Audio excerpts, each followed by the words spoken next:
Hello student, स्वागत है आप सबका साधना चैनल में। बच्चों, हम क्षितिज पुस्तक के काव्य खंड से पाठ 6 दंतुरित मुस्कान और फसल का अर्थ आपको समझा चुके हैं। इसके बहुविकल्पी प्रश्न भी आपको स्पष्ट किए जा चुके हैं।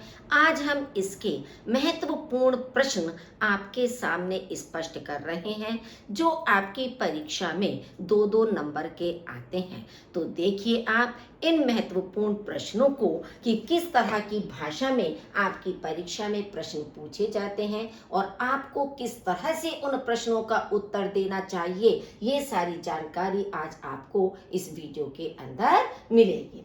फर्स्ट आपका प्रश्न है, दंतुरित मुस्कान से कवि का क्या आशय है। दंतुरित मुस्कान का अभिप्राय है छोटे बच्चे की ऐसी मुस्कान जिसमें उसके नए उग रहे छोटे छोटे दांत भी दिखते हैं। छोटे बच्चों की यह मुस्कान मोहक, निश्चल और कोमल होती है। तो जिस समय उसके छोटे छोटे दांत उग रहे होते हैं, ऐसे समय पर जब बच्चा मुस्कुराता है तब उसे दंतुरित मुस्कान कहते हैं। अब बच्चों की यह मुस्कान मोहक माने सबको अपनी ओर मोहित करने वाली, निश्चल, छल कपट से रहित होती है और कोमल होती है, जिससे हर व्यक्ति उससे प्रभावित होता है। मृतक में भी जान डाल देने से कवि का क्या अभिप्राय है। कवि का अभिप्राय यह है कि जब शिशु अपने नन्हे नन्हे नए दांतों को दिखाते हुए मुस्कुराता है, तब उसकी सुंदरता अद्वितीय हो जाती है। अद्वितीय माने अनुपम, अनोखी हो जाती है। उस समय उस बालक को देखने वाले का मन आनंद विभोर हो उठता है। वह मुस्कान इतनी प्यारी होती है कि मरणासन व्यक्ति भी उसे देखकर अपने सारे दुख दर्द भूल जाता है और प्रसन्नता से झूम उठता है। शिशु की वह निश्चल मुस्कान उसमें प्राणों का संचार कर देने वाली होती है। इस प्रकार वह दंतुरित मुस्कान जीवन का संदेश देती है। जैसे इसमें तो आपका बताया है कि मृतक में भी जान डाल देने वाली। मृतक में जान डाल देने से मतलब यह है कि कोई व्यक्ति मरणासन स्थिति में है, कि मृत्यु के बहुत अधिक करीब है, या जो व्यक्ति अपने जीवन से बहुत अधिक उदासीन या निराश हो चुका है, जीवन जीने की इच्छा उसकी समाप्त हो चुकी है।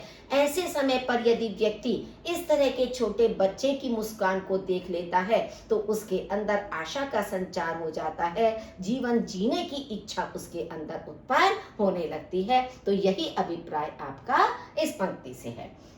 माँ की उंगलियों द्वारा मधुपर्क कराने से कवि का क्या अभिप्राय है। माँ अपने बच्चे को दुलारते समय उसके मुंह में अपनी उंगली डाल देती है, जिसे बच्चा बड़ी तन्मयता से चूसने लगता है। उसे ऐसा लगता है जैसे उसमें दही, घी, शहद, जल और दूध से बने पंचामृत का रस मिल रहा हो। वास्तव में उस उंगली में आत्मीयता की मिठास से युक्त माँ का प्यार छिपा हुआ होता है, जिससे बच्चे में अमृत तुल्य जीवन का संचार होता है। माँ की उंगलियों द्वारा मधुपर्क कराने से कवि का यही अभिप्राय है। अब ये तो नहीं है कि पंचामृत बच्चे को पिला दिया जाएगा, इतने छोटे बच्चे को। तो पंचामृत से मतलब मधुपर्क से तात्पर्य यही होता है। और आपने कई बार देखा भी होगा कि छोटे बच्चे के मुंह में माँ उंगली को डाल देती है, तो बच्चा उस उंगली को लगातार चूसता रहता है। उसे ऐसा प्रतीत होता है कि मानो कोई मीठी चीज उसको चुसाई जा रही है। तो ये माँ का स्नेह होता है, स्नेह रूपी पंचामृत या स्नेह रूपी मधुपर्क। नेक्स्ट है, बालक और उसकी माँ को धन्य क्यों बताया गया है। बालक को इसलिए धन्य बताया है क्योंकि उसके नए नए दांतों के साथ झलकती मुस्कान अत्यंत मोहक है और वह किसी को भी आकर्षित कर लेने में सक्षम है। साथ ही उसे अत्यंत स्नेहमयी माँ का प्यार मिल रहा है। तो मेन तो धन्य वो क्यों है, क्योंकि उसे अपनी माँ का स्नेह प्राप्त हो रहा है, उसका आत्मीयता उसे प्राप्त हो रही है। और माँ को धन्य इसलिए बताया गया है क्योंकि वह एक ऐसे बालक की जन्मदात्री है जिसकी मोहक मुस्कान जड़ चेतन सभी को प्रभावित करने वाली है। माँ उस बालक को अपनी उंगलियों से अमृत पान कराती हुई स्वयं भी परम आनंद को प्राप्त कर रही है। क्योंकि माँ जब बच्चे को अपनी गोद में खिलाती है तो उसकी भिन्न भिन्न प्रकार की गतिविधियों को देखकर माँ अपार आनंद का अनुभव करती है। तो इसलिए माँ को भी धन्य बताया है और बच्चे को भी धन्य बताया गया है। नेक्स्ट है, कवि बालक की ओर से क्यों आंखें फेर लेना चाहता है। कवि को ऐसा महसूस होता है कि बालक द्वारा उसे देर तक एकटक देखे जाते रहने से बालक थक गया होगा। कवि बालक को किसी भी प्रकार से परेशान होने देना नहीं चाहता। कवि यह सोचता है कि यदि वह बालक की ओर से आंखें हटा लेगा तो बालक भी उसकी ओर देखना बंद कर देगा। इस प्रकार उस बालक को आराम मिल जाएगा। इसी कारण कवि बालक की ओर से आंखें फेर लेना चाहता है। क्योंकि बालक के लिए पिता जो है वो अपरिचित है। कवि बालक ने उस पिता को कभी नहीं देखा, क्योंकि एक लंबे समय तक पिता घर से बाहर रहता है। तो उसे पहचानने की कोशिश करने में बच्चा एक टक उसको देखे चला जा रहा है। तो कवि ये सोच रहा है कि लगातार देखते रहने से बच्चा थक गया होगा, उसको आराम मिलना चाहिए। तो इसलिए वह अपनी आंखें उधर से फेर लेना चाहता है, ताकि बच्चा भी अपनी आंखें या अपनी दृष्टि कवि के ऊपर से हटा ले। नेक्स्ट है, कवि अपने आप को अन्य क्यों बता रहा है। ऐसा कहने के पीछे किस प्रकार का भाव छिपा हुआ है। कवि बहुत दिनों तक बाहर रहने के बाद घर आया है। इस प्रकार उसका अधिकांश समय प्रवास में ही व्यतीत होने के कारण वह बालक के लिए पराया सा बन गया है। वह अतिथि के समान लंबे अंतराल के बाद ही आ पाया है। इसी कारण वह अपने आप को अन्य कह रहा है। ऐसा कहने के पीछे उसके मन में विवशता एवं पीड़ा का भाव छिपा हुआ है। आपसे पूछा ना कि किस प्रकार का भाव छिपा हुआ है। उसके अंदर पीड़ा का भाव, विवशता का भाव छिपा हुआ है कि घर के बाहर रहना उसकी विवशता है। तो वह अपने बच्चे के प्रेम से वंचित रह रहा, तो ये उसको एक पीड़ा दे रही है, ये दुख उसको हो रहा है। लेकिन अपनी विवशता के कारण अधिकांश समय उसे घर के बाहर रहना पड़ता है। इसीलिए वह बच्चे के सामने अपने को अन्य कह रहा है। बच्चे की दंतरित मुस्कान कवि को और भी अधिक सुंदर कब लगने लगी। जब बच्चा कवि की ओर तिरछी निगाहों से देखता है, तब उसकी ओर देखती हुई कवि की आंखों से उसकी आंखें मिल जाती हैं। उस समय बच्चा अपने नन्हे नन्हे नए दांतों को झलकाते हुए मुस्कुरा उठता है। उस समय तिरछी निगाहों से ताकते हुए बच्चे की दंतरित मुस्कान कवि को और भी अधिक सुंदर लगने लगती है। यानी कि जब कवि की और बच्चे की आंखें परस्पर मिलती हैं, तो ऐसे समय पर अपने नन्हे नन्हे दांतों को दिखाते हुए जब बच्चा मुस्कुराता है, तो उस समय की मुस्कुराहट को देखकर कवि को और भी अधिक आनंद मिलता है, या वह और भी अधिक प्रसन्न हो जाता है। यदि बच्चे की माँ उसका परिचय कवि से नहीं कराती तो क्या होता। यदि बच्चे की माँ उसका परिचय कवि से नहीं कराती तो बच्चा कवि को देखकर हंसता नहीं, और कवि उसके नए नए निकले दांतों वाली मुस्कान को देखने का सौभाग्य प्राप्त नहीं कर पाता। क्योंकि माँ के परिचय कराने से पहले बच्चा कवि को पहचान नहीं पाया था। वह कवि से पहली बार मिल रहा था, इसलिए उसकी माँ उन दोनों के बीच माध्यम बनी थी। मतलब जब पिता अकेला बच्चे के सामने था, तब तक बच्चा लगातार उसे पहचानने की कोशिश कर रहा था, लेकिन वह उसको पहचानने में समर्थ नहीं हो पा रहा था। लेकिन जब माँ ने बच्चे का परिचय एक तरह से कवि से कराया कि ये तुम्हारे पिता हैं, तब परिचय कराने पे बच्चा मुस्कुराया।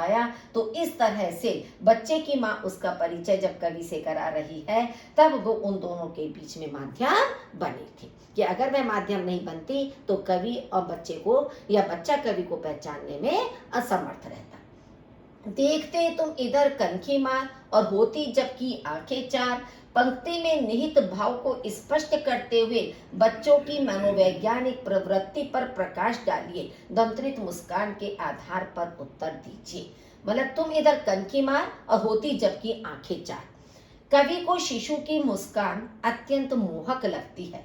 प्रस्तुत पंक्ति में कवि शिशु से कहता है कि जब तुम अपनी माँ के पास होते हो, और तिरछी नजर से मुझे देखते हो और तुम्हारी नजरें मेरी नजर से मिल जाती हैं व तुम मुस्कुरा देते हो, तब तुम्हारा मेरा स्नेह प्रकट होता है।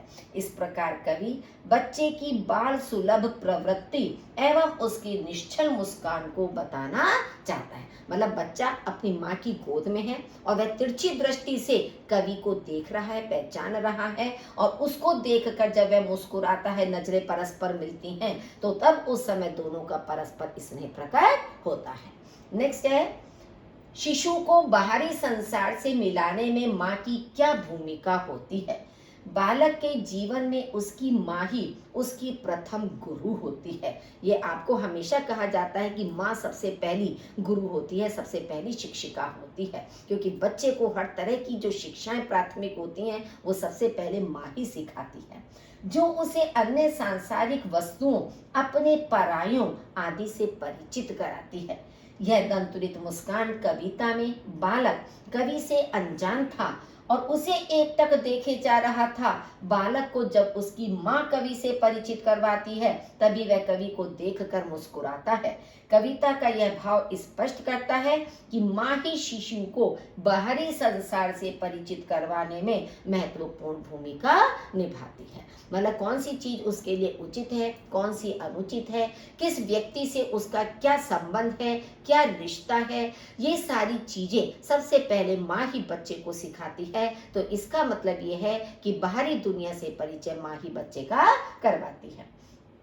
यह दंतुरित मुस्कान कविता के आधार पर बताइए कि बच्चे की मुस्कान, उसका शरीर और उसका स्पर्श क्या क्या प्रभाव पैदा करते हैं। मतलब जब बच्चा मुस्कुराता है उस समय उसके शरीर या उसका स्पर्श क्या क्या प्रभाव पैदा करते हैं। बच्चे की मुस्कान मृतक में भी जान डाल देती है, अर्थात उदास, हताश और दुखी व्यक्ति को चेतना और आनंद से भर देती है। ये तो आपका हो गया मुस्कान का।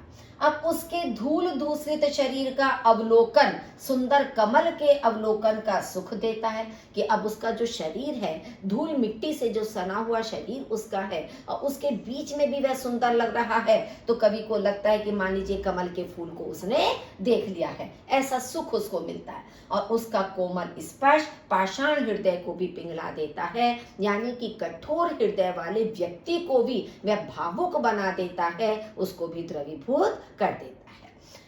फसल को किसका जादू बताया गया है और क्यों। फसल को नदियों के पानी का जादू बताया गया है।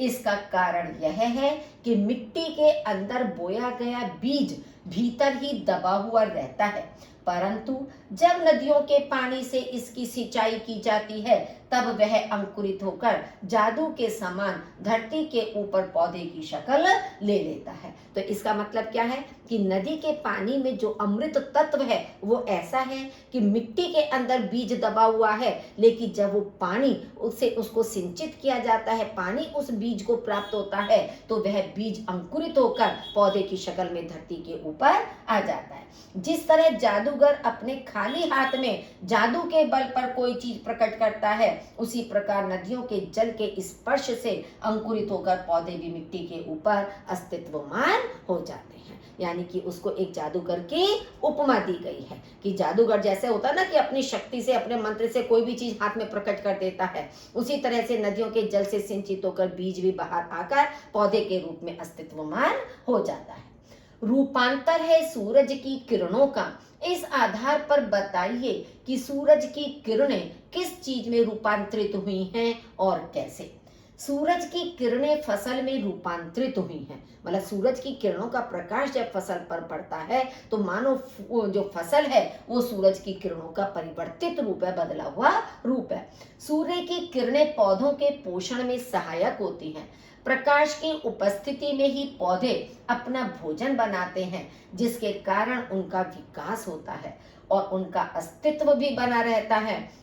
सूर्य की किरणें पौधों के पत्तों के अंदर प्रवेश करके ही उनके भोजन का निर्माण संभव बनाती हैं। इसी कारण किरणों को फसल में रूपांतरित हुआ बताया गया है या उसका परिवर्तित रूप बताया गया है। अगर सूर्य का प्रकाश ना हो तो पत्ते भोजन नहीं बना सकते, वृक्षों का विकास नहीं हो सकता है। तो इसलिए सूर्य का प्रकाश, सूर्य की किरणें पौधों के विकसित होने में बहुत अधिक सहायक होती हैं। नेक्स्ट है आपका, हवा की थिरकन के सिमटे हुए संकोच से कवि का क्या आशय है। हवा का यह संकोच किस रूप में प्रकट होता है। पौधों के जीवन के लिए भोजन के साथ साथ हवा की भी आवश्यकता होती है। हवा से ही पौधे सांस लेते हैं और इसी से उनका अस्तित्व बना रहता है। बहती हुई चंचल हवा का एक अंश सिमटकर पौधों में संकुचित रूप में समा जाता है और उसी सांस में फसल लहलहाती हुई जीवित और पोषित होती रहती है। इस प्रकार हवा का संकोच फसल के रूप में प्रकट होता है। अब देखिए, भोजन तो पौधों को किससे मिल गया, सूरज के प्रकाश से मिल गया।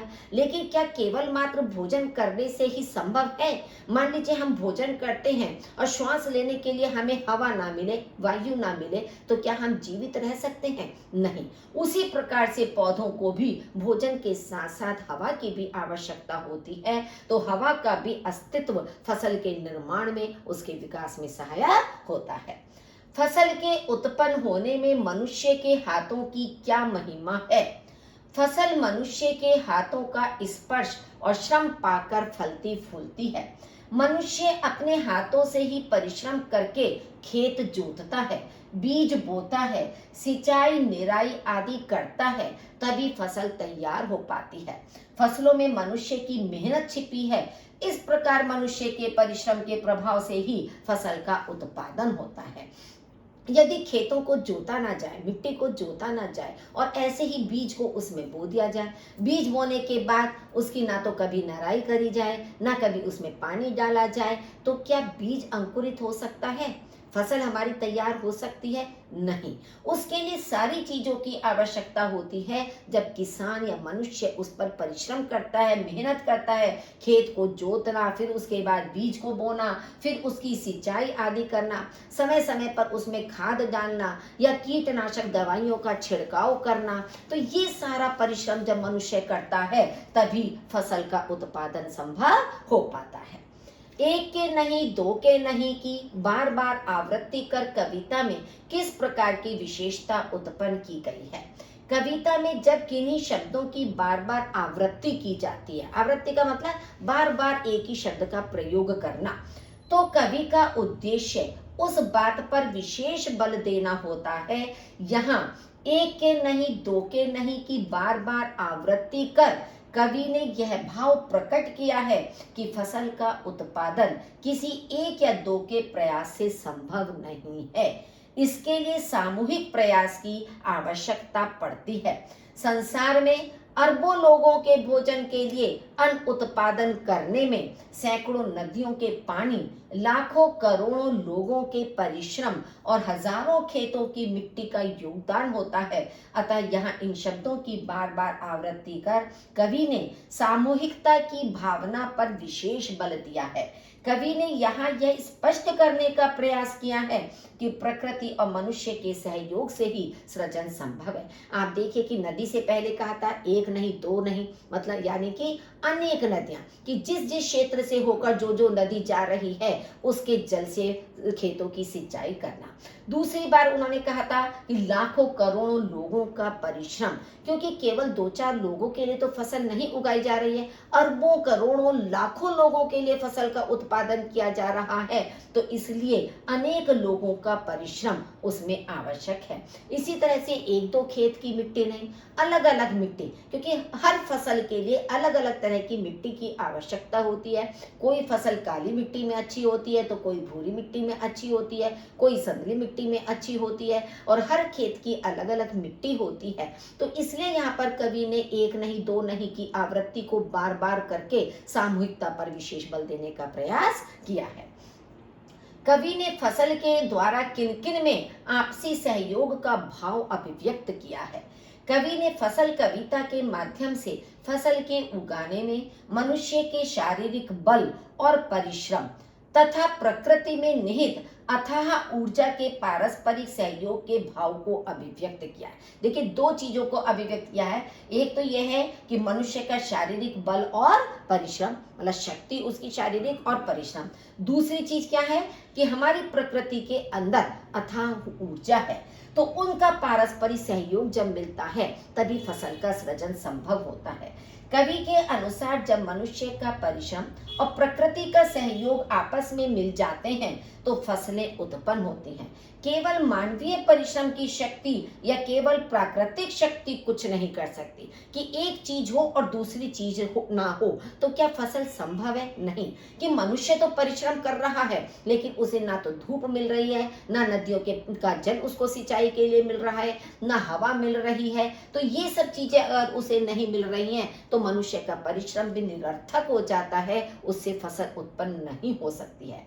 केवल इसमें कुछ नहीं कर सकती, इनके सहयोग में ही महान शक्ति छिपी हुई है। इसी सहयोग की शक्ति को प्रस्तुत कविता में अभिव्यक्त करने का सफल प्रयास किया गया है। यानी दोनों का सहयोग बराबर आवश्यक है। फसल कविता हमें उपभोक्ता संस्कृति के दौर में कृषि संस्कृति के निकट ले जाती है, स्पष्ट कीजिए। कवि ने फसल के माध्यम से फसल को किसान एवं मजदूरों के परिश्रम, मिट्टी के गुणधर्म और अनेक नदियों के जल का परिणाम बताया है। आज समाज में आवश्यकता और पूर्ति के आधार पर वस्तुओं के मूल्यों और उनके क्रय विक्रय की व्यवस्था ही महत्वपूर्ण है। इस बात को कोई महत्व नहीं दिया जाता। मतलब आज क्या है, उपभोक्तावादी संस्कृति है कि जो कोई भी वस्तु है जो बनती है उसको खरीदना और बेचना केवल यही तक रह गया है कि मनुष्य को जितनी आवश्यकता है वो उसको करता चला जाता है। इस बात को कोई महत्व नहीं दिया जाता कि उस वस्तु के निर्माण में किसकी क्या भूमिका रही है और उसे उसका प्रतिफल मिला भी है या नहीं। मतलब जो किसान फसल को उगाता है उसका क्या योगदान है, इसको सब भूल जाते हैं। और जो उसने मेहनत या पैसा खर्च किया फसल को उगाने में, उसको उतना लाभ, उतना पैसा भी मिल रहा है या नहीं मिल रहा है, इस ओर भी कोई ध्यान नहीं देता है। यही उपभोक्तावादी हमारी संस्कृति है। कृषि संस्कृति इसके बिल्कुल विपरीत है। फसल कविता में कृषि संस्कृति पर प्रकाश डालते हुए फसल उत्पादन में किसान की भूमिका को रेखांकित किया गया है। इस प्रकार फसलों के उत्पादन में कृषक के परिश्रम की महत्ता को उजागर करने के साथ उसके कुछ पाने की संकोची प्रवृत्ति को सामने लाकर यह कविता हमें कृषि संस्कृति के निकट भी ले जाती है कि जो किसान इतनी मेहनत करता है, इतना अपना समय लगाता है, पैसा खर्च करता है, तो उसे उसके अनुसार ही धन भी मिलना चाहिए, उसके अनुसार उसे पारिश्रमिक मिलना चाहिए। फसल कविता में कवि ने क्या संदेश दिया है? फसल कविता में कवि ने यह संदेश दिया है कि फसल को पैदा करने में प्रकृति से मतलब नदियों का पानी, मिट्टी का गुणधर्म, सूर्य की रोशनी और हवा, ये सब प्रकृति से संबंधित चीजें, प्राकृतिक चीजें हैं। और मनुष्य के परिश्रम दोनों का ही सहयोग होता है। इनमें से किसी एक के अभाव में अच्छी फसल संभव नहीं है। अतः मनुष्य को प्रकृति के साथ समन्वय स्थापित करके ही अपने विकास की योजनाएं बनानी चाहिए। ऐसा नहीं है कि प्रकृति के साथ हम खिलवाड़ करते चले, प्रकृति को नुकसान पहुंचाते चले जाएं, उसका विनाश करते चले जाएं। यदि हम प्रकृति का विनाश करते हैं, उसको समाप्त करने में लगे रहते हैं, तो आने वाले समय में हमें पर्याप्त भोजन संभव नहीं होगा, हमें नहीं मिल पाएगा। तो इसलिए हमें प्रकृति के साथ समन्वय बनाकर चलना चाहिए। कवि ने शिशु की मुस्कान को दंतुरित क्यों कहा? बच्चे की दंतुरित मुस्कान का कवि के मन पर क्या प्रभाव पड़ा? कवि ने बच्चे की मुस्कान को दंतुरित इसलिए कहा क्योंकि उसका मुख छोटे छोटे दांतों से सुशोभित है। बच्चे की दंतुरित मुस्कान को देखकर कवि का उदास, निराश और व्यथित मन आनंदित हो गया। उसका वैराग्य समाप्त हो गया तथा मन में वात्सल्य उमड़ आया। उसके बांस और बबूल जैसे नीरस हृदय में शेफालिका के फूल झड़ने लगे तथा उसे अपने पितृ कर्तव्य का ज्ञान हो गया। उसको तब ये आभास हुआ, महसूस हुआ कि मेरा भी बच्चे के प्रति कोई उत्तरदायित्व है, कोई जिम्मेदारी है, क्योंकि माँ अकेले ही बच्चे को पालने पोसने में लगी हुई है, उसकी देखरेख करने में लगी है और वह अधिकांश समय घर के बाहर रहता है। तो इस समय बच्चे की उस मुस्कान को देखकर उसके अंदर भी वात्सल्य का भाव जागृत हो गया और उसे अपने कर्तव्य, पितृ कर्तव्य का आभास हुआ। तो बच्चों, यदि अभी तक आपने मेरे इस चैनल को सब्सक्राइब नहीं किया तो प्लीज उसे सब्सक्राइब कर दीजिए और मेरा आपसे आग्रह है कि जो भी वीडियो आप देखें उसे लाइक जरूर किया कीजिए और अपने साथियों के साथ शेयर कीजिए। सुनने के लिए आपका बहुत बहुत धन्यवाद।